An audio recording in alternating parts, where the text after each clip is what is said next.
It's the tail end of April and we are sowing some seeds in the outdoor cold frames. This is our first year trying this, so I don't exactly know how it's going to work. I've had a thermometer in the beds for a few days and it is consistently reading 50 degrees with the glass. That's a great temperature for germinating cold stuff like this. We're doing radishes, arugula, spinach, mustard, some early lettuces. I also have some of that same stuff growing in the seed room just in case this doesn't work out. Woo! Not saying the earlier ones, the little ones can't be started.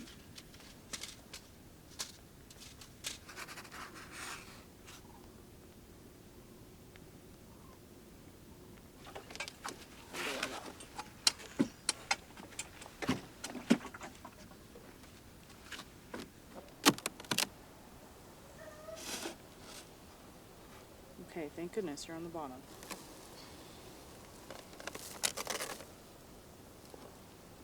Well, I'm out here at the bees this morning checking on them. You can probably tell that we only have one box at this point, one hive. That happened fairly quickly. I think it's maybe been close to 3 weeks now, probably a little under. We noticed that the queen was released in both the hives. I found her in this one, she is marked, and I didn't find her in this one. I didn't think much of it. I said I'm gonna have faith and just hope she's in there. Well, I waited about 4 days and I was like, I need to check. You know, I need to make sure that the queen is in fact in this hive. I also need to make sure that I see eggs at this point because I hadn't seen eggs when I did that follow-up in this hive, and I also didn't see eggs in the other hive. Well, this one, the check went great. There was larvae, everything looked awesome. Then I popped over to the other hive and I was pulling out the frames and I noticed that I was not finding eggs. So the edge of the frames is usually where they store their sugar or their honey. So it's not unusual to not find eggs there. But as I went to the middle of the hive, they were occupying probably like 5 frames or so. I wasn't finding eggs and I wasn't finding the queen. So I just tore apart the whole hive. There was absolutely no queen in there, which is a huge issue. We really only had a few options at that point,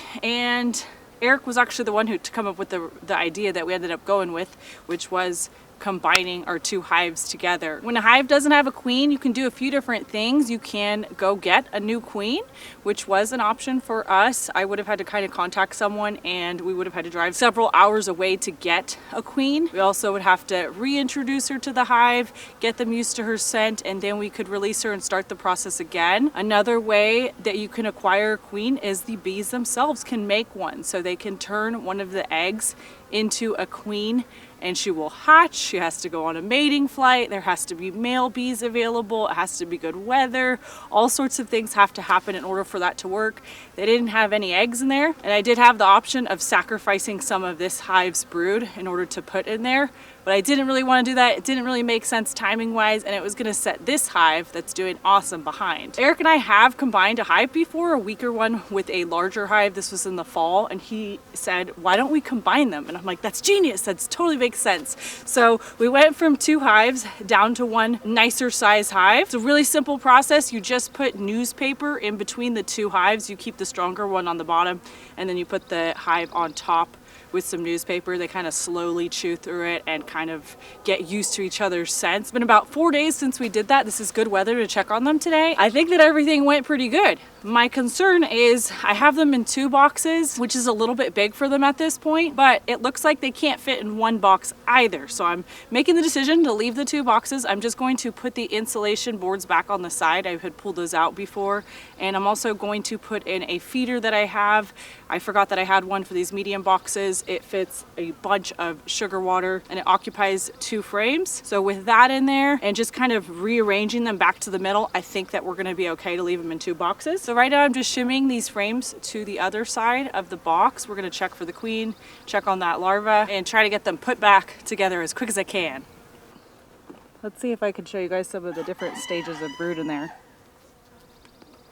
This is an awesome frame to show you cat brood and uncapped brood. So they've already capped it. There's like little, they kind of look like little bullets. It's wax on top of the baby bees or the brood. There's some right in here, but they're really clinging to it because it's cold out. So there's little larvae in these cells right here. They're capping those right now.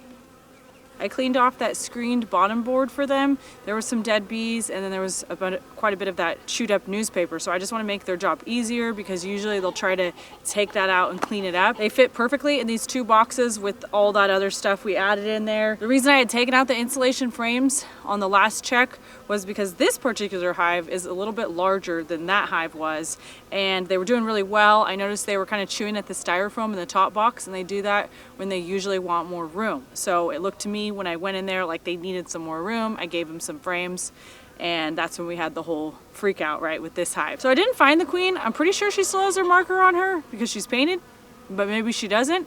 So I was looking for her. I did find eggs. Eggs indicate that she's laid within the last 1 to 3 days, so that's pretty good news. And that would indicate that most likely there wasn't any sort of drama when this hive combined, because that kind of happened in the last 4 days. It would have been good to see her and, you know, get eyes on her. I always like to find her, but I'm also really trying not to disturb them too much, and I've already been disturbing them a lot so far this season. The top hive was queenless for quite a while, and she never did lay eggs. So I think after a week and a half, they were totally accepting of the new queen. I did, however, find 2 queen cups on one of the frames that I think I put in there. That was a little unusual. I guess maybe they sensed it. I'm thinking it happened with this hive. Obviously, this hive wouldn't be making queen cups, I don't think, as long as she is a good queen. Another reason I just kind of wanted to add those insulation frames back and condense them, I noticed that they weren't eating the sugar on the top. Sometimes that can be because of the cold, they can't break free. It also could just be because they're busy doing other things. They have other things going on in that hive. Like I mentioned before, it always seems like something is happening with the bees. Ideally, I would want to go like 3 weeks in between checks. So I'm gonna definitely refrain from coming back in here for over a week. And I'm just gonna hope that everything's good and they can just take off this summer as one strong hive.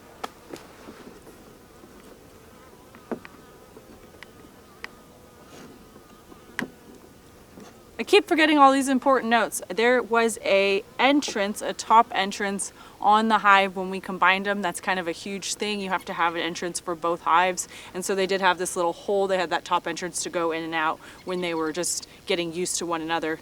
The bottom box obviously has its own entrance as well. Hey, hopefully that's it, guys. You won't see me for a long time.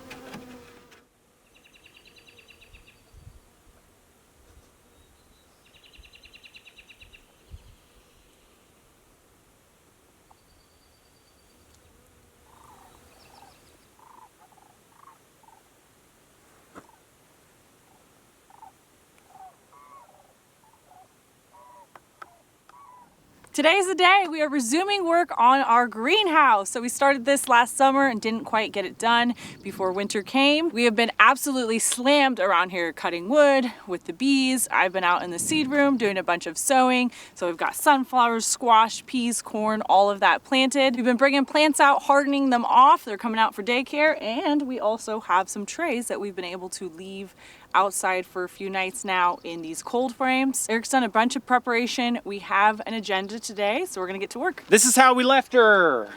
In pieces, in shambles. We've got the whole frame up. Next, we're working on the baseboards. Let's cut some wood.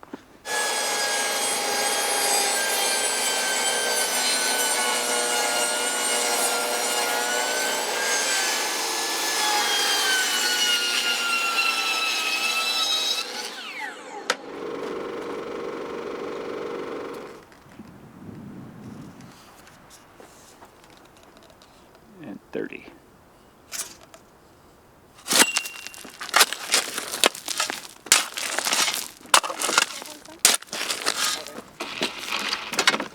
Oh, that's good then. Yeah. Shuffles a little easier.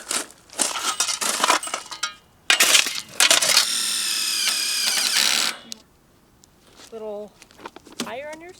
See how it's not, I mean,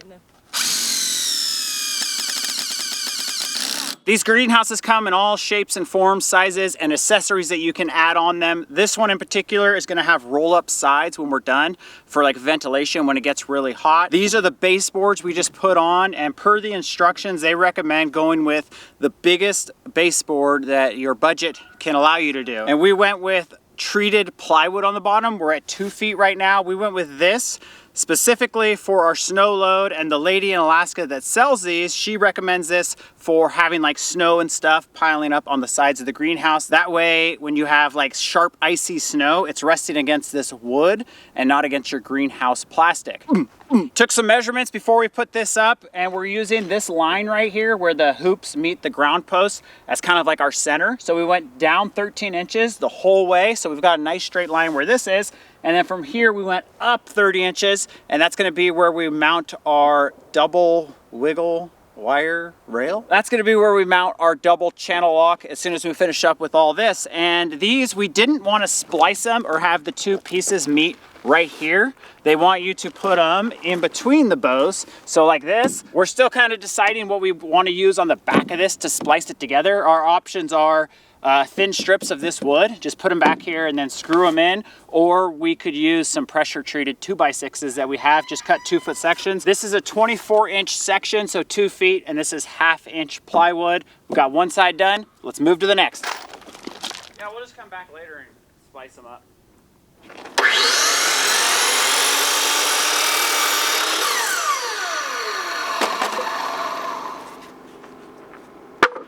Sure. Yeah, not sticking out. Perfect. Even Steven. Gotta push that one in together. Dust in there.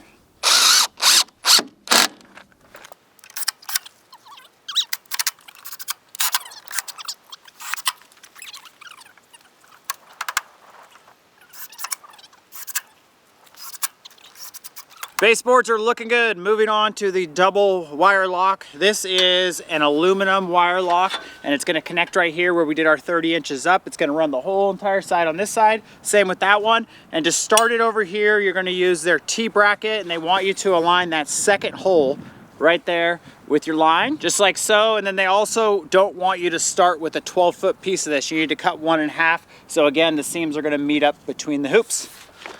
Might as well put this in while we're here.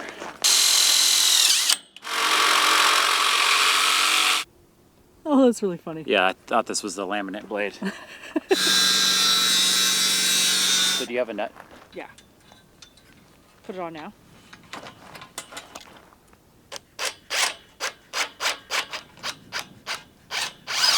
Oh, it's gotta go like this, so I can't see anything. I'm blind over here. It's lining up nice with that. Everyone. Loosen it. You're good. Crank it down. Not hard, just a little tricky. A little tricky and a little time consuming, but look, we're already halfway, so. Man, we're more than halfway. Right there. Okay. Right there.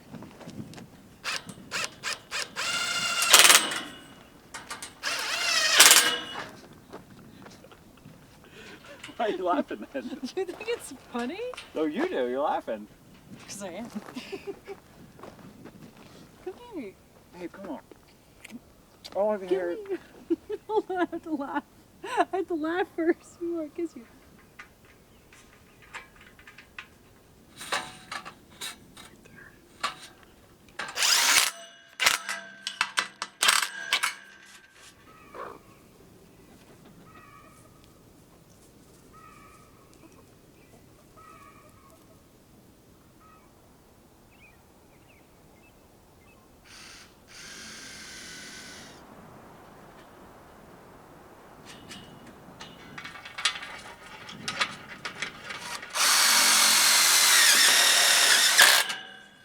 Got them all spliced together, everything's holding up good, and now the instructions want you to go around, and every single place you have one of these straps. It also wants you to take 2 of these self-tapping screws. You get really used to these screws on this project, and it wants you to put them in to the double channel lock just like this. Then this side will be done, and we'll move on to the next. Unfortunately, we needed 10 of those little splices, the aluminum squares that are going on the back. We only got 8, so I think I might have a piece of aluminum we can cut up and use.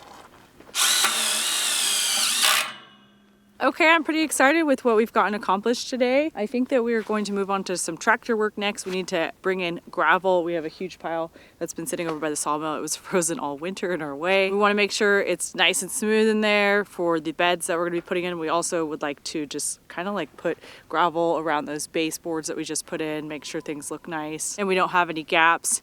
We still need to get to the wire lock around the front wall and then the back end wall. I'm not sure we're gonna get to that tonight. And then we need to make sure the measurements are all good, so things are plumb and stuff like that, but it's looking pretty awesome.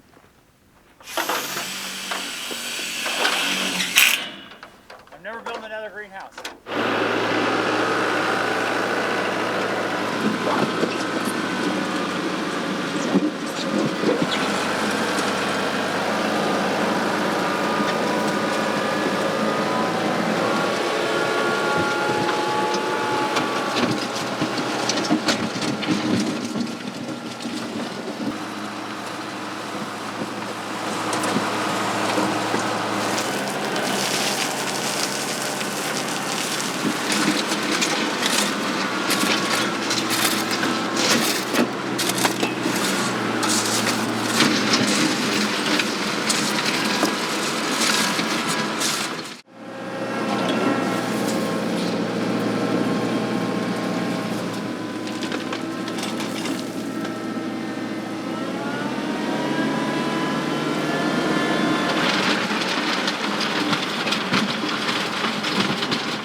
Absolutely beautiful day out here today. It's a little slow going on the greenhouse. Eric ran out of that pile pretty quickly and he's pulling from our other large hole or pit that we have. Bees have been pulling in pollen for a few days now. Pretty cool. All in all, it's just a really nice day.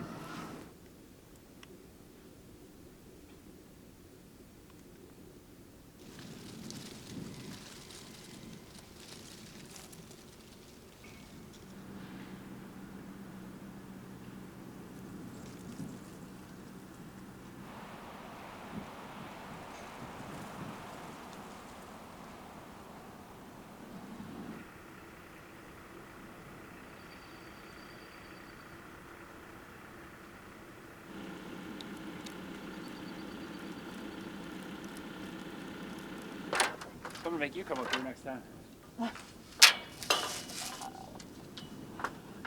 Just like, are we going for the center of the pole? Yeah.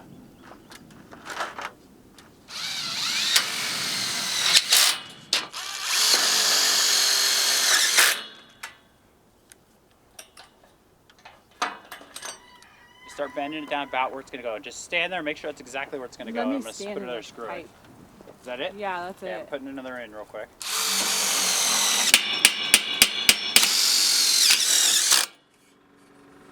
Okay. Tries. Wherever you need. Yeah, I got this. We don't have to worry about it, huh? Is that straight or what's straight? Yeah, like right there. Right there? It's nice. Okay, got a grinder? Yeah, let's cut that one.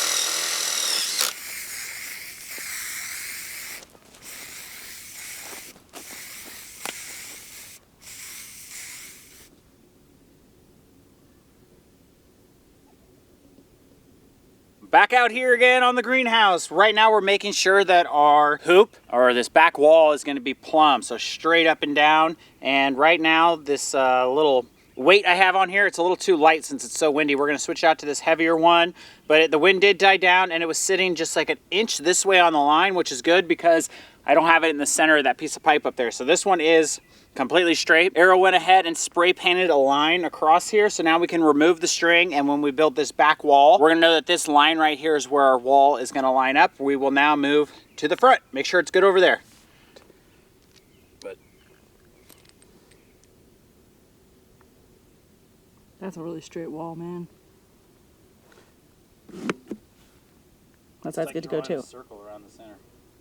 Okay. Yeah, it's perfect.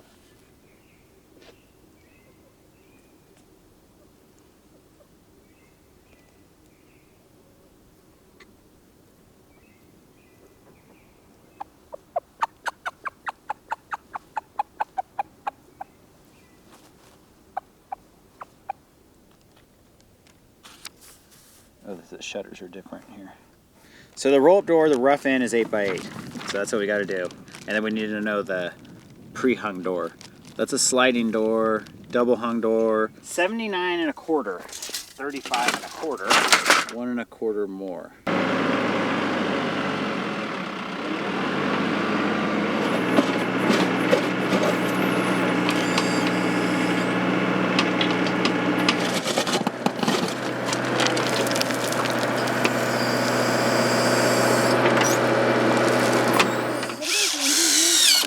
Coated with like a more like a any sort of decking and stuff screw, those are all exterior. Got the door frames measured out, figured out, kind of. We got the holes dug where our roll-up door is gonna go. It's an 8x8 roll-up door. Pretty stoked on that. That means we can still fit the tractor and stuff inside if we need to. And we're continuing on with using pressure-treated wood where it's gonna touch the ground. This wood's not gonna be below grade, but chances are there's gonna be gravel and stuff up against it. So we've got some 2x6s here, and we just sandwiched them together. We got them all screwed in. Dang it, those screws went through the back. The reason we're doing this is for strength, and also this is gonna sit kind of like on the bottom, right? And you're gonna have a 2x4 that's gonna run this way, and we want a little more surface area to screw that into. We're gonna do the other one, and then somehow we're gonna get them connected to the greenhouse, and we're gonna hopefully meet up in the middle with an exactly 8-foot gap between them.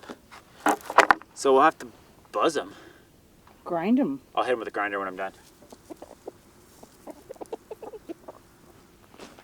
This will be for that side. Stick it right here. Oh. Just get heavy on you. Good. Yeah. Oh, those are serious screws. 2x4s I that thought they would fit homemade lumber too, yeah. So then slide that up a little, and we're just gonna put this in there for now. I say right about where it's at. It's awesome to me. Now we need to make sure we have an 8-foot gap between here and there. Yeah. 8 feet minus what a 4x4 is gonna give us. Yeah. So we gotta put that in there, and then we gotta get it exactly 8 foot.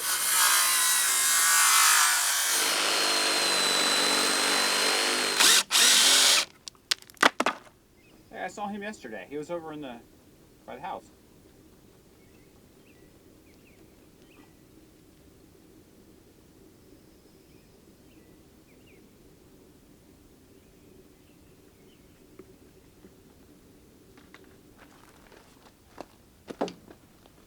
Got it? Little more. Let me get these round ones out. Little more. Just a hair to, you're right. Try not to mess up that holder. Okay, not deep enough? Close. Depends on how level. Where's level?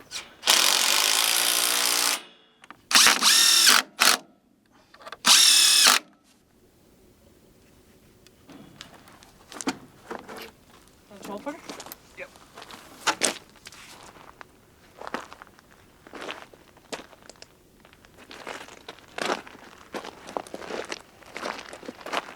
Got all our posts in exactly where we want them, which is actually exactly perfect this time around. The 8-foot roll-up door is going over there. Where Arielle's standing right here is going to be a 36-inch just little man door. 3 posts are going to get concreted in on the front here. We don't typically concrete our posts in the ground because our gravel is just, it works really well for holding posts in the ground, but we've got a bunch of leftover mortar and a few bags of concrete over there that we're gonna use up. And we'll get these filled up, I don't know, maybe a foot or so with that, and then we'll put some gravel on top. That'll be it for the night, and it'll give it time to dry. So we're not putting the lime that comes with the mortar in there. We're just putting in the, like, gravel and the Portland cement. There's the lime, we do not need. Why is he open? Portland cement we do need because this is a half bag. Oh. So if we could, Wait, is that your hand? no, it's a piece of concrete. Oh my gosh, it scared me. How did it scare you? I don't know, it scared me. Okay, honey, can you spray when I get out of here, please? Can I put this in? Yeah. Get it on the back. What happened to your hat? Huh? What happened to your hat? What happened to it? You don't have cool guy hat on anymore? I'll flip it backwards when I feel cool. You mixed it too wet last time. Yeah, I did apparently. I thought I... That was me. Oh, what? Yeah. I'm about trusting this guy.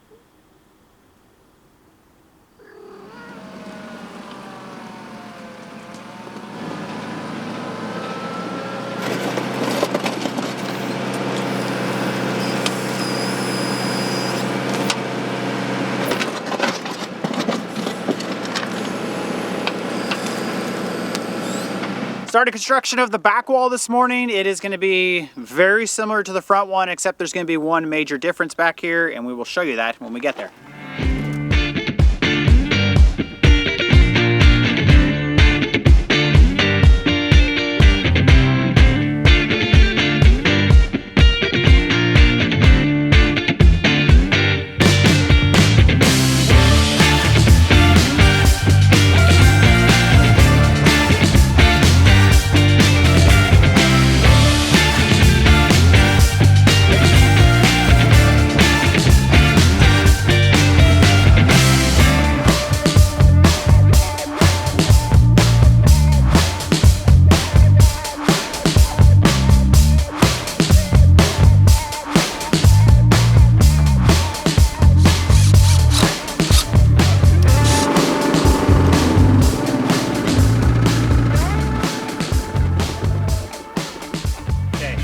One day to do a back end wall.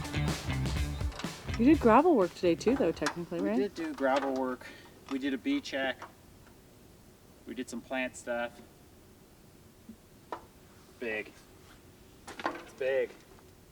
Things actually went our way today. They were calling for rain. It did start to rain and then it stopped and it's held off till now. It is the evening now, but we finished our back wall, well, at least the framing. We also got a bunch of gravel work done in here. Things are really starting to come together. This back wall is going to have a huge window right here, 64 inches by 60 inches. We have a window that's been sitting in our Connex that we've wanted to use for a while. This is going to be the perfect project for it. No doors on this back wall, but we do have a couple 30.5-inch squares framed way up top, and that's where a couple of louver vents are going to go. Those are going to work together with the fans that are going to be on the front. The back wall turned out nice and solid. We didn't use concrete for these posts. We just filled it with gravel. The front, the concrete's done. We got it filled in. We're heading up there tomorrow.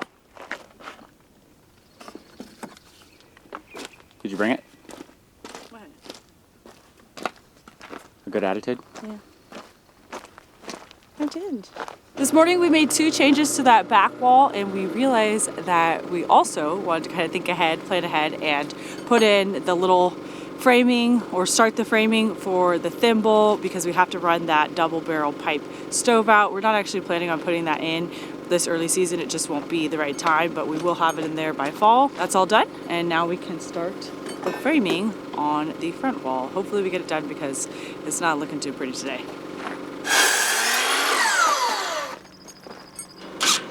You need the small level? I thought we were going to stack too, no?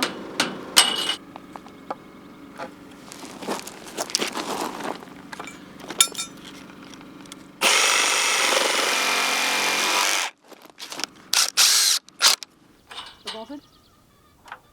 Kick it over. More?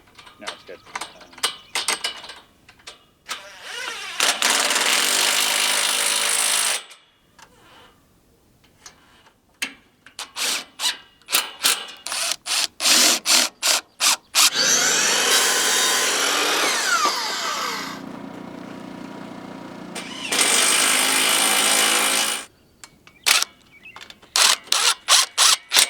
We've got the vertical studs up on this front wall, and both the back wall and the front one, these are non-load bearing walls. So basically what we're doing when we're placing these studs is we're looking for good places to fasten our plastic to the front and back wall. One little mistake we made that's not the end of the world, it's just taking a little more time, is this wiggle wire lock. We put this on this front and back bow, and we're having to kind of remove it so I can fit these clamps in here. But these are the clamps we're using to secure our 2x4 studs. We are modifying these studs just a tiny bit. We're notching out a little bit because these are true 4-inch studs, and the clamps are made for, you know, lumber you would buy at the store, which is only 3.5 inches wide. That was the last vertical ones going up on both sides, and now we're going to move on to framing in our fans that are going to go on the front end wall. Here's the fan. Big bad boy. The fan itself measures 30 inches by 30 inches, so our rough opening is where we're gonna put it into the wall. We want that to be a little bit bigger, so we're gonna leave a 1/4 inch on each side. So we need a square up there that's gonna be 30.5 inches by 30.5 inches, and then it'll fit right into place.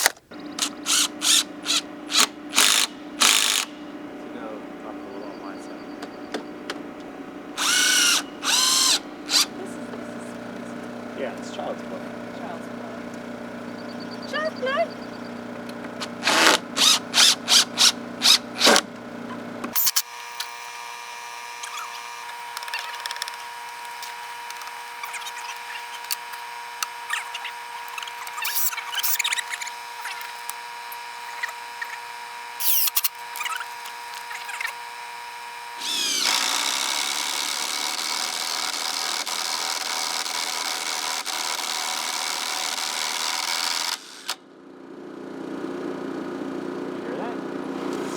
I don't think it'll fit though.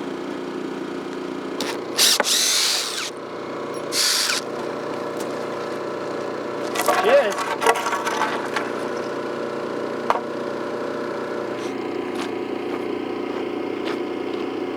There are 2 different methods that the kit includes to install wood to the metal framing of the greenhouse. So the hoops, this round metal. The first one's down here. That's what we've been using quite a bit. So it's this band, and then you have a bracket you bolt on to whatever piece of wood you're using. On these side ones, we're doing something a little different. We'll screw them in over there just with wood screws. And then they have these other brackets that look like this, just a piece of angle, a couple holes in it. These screws right here, which are meant to just go into wood, that'll go on the bottom there. And then we've been putting 2 of the little self-tapping screws right there. This whole wall is now, it moves the whole thing. There's going to be some movement in the greenhouse. That's how they work, right? When the wind hits it. That's where the slide occurs. You good? Yeah.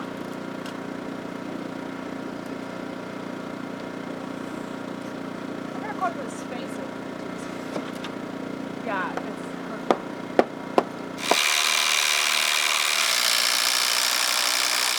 By an H, you mean put one up and then connect them. Yeah, and then you have like these little long vertical.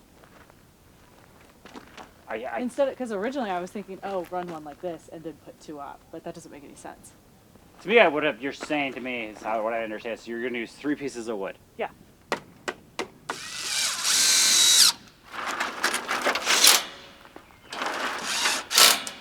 Well, there you have it. We got finished up a little early today. We put that H in there for hoop house or high tunnel, even though it's a greenhouse. I'm not sure if we're gonna make any more changes before we actually get that poly up, but we do need a very non-windy day, and we just haven't had that yet. We're also not ready to do it. So there's a few more things that we're just gonna be doing today. Doing some more gravel work, getting this garden area a little bit graveled. We didn't do that last year. Kind of want to take the initiative now to do it. And I'm pretty sure that I'm going to slap some sort of treatment on that wood. That wood is not gonna touch the food at all. We're gonna have our food in raised beds, so I'm not worried about that, but I am worried about wood, you know, decaying in the future. It's just not something we want to come back and do again. So we're trying to make sure that we protect the wood and it stays good for a very long time. So we will catch you on the next episode.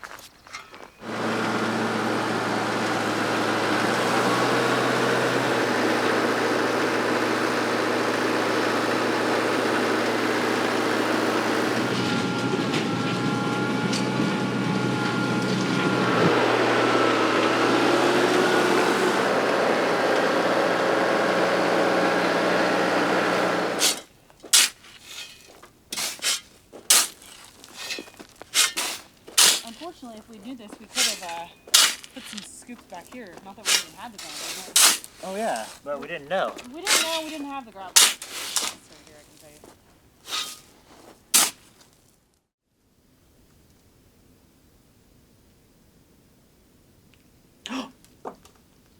you. I don't think that's not okay. Let's not do that again. What the heck? Okay, I didn't know you like mustards.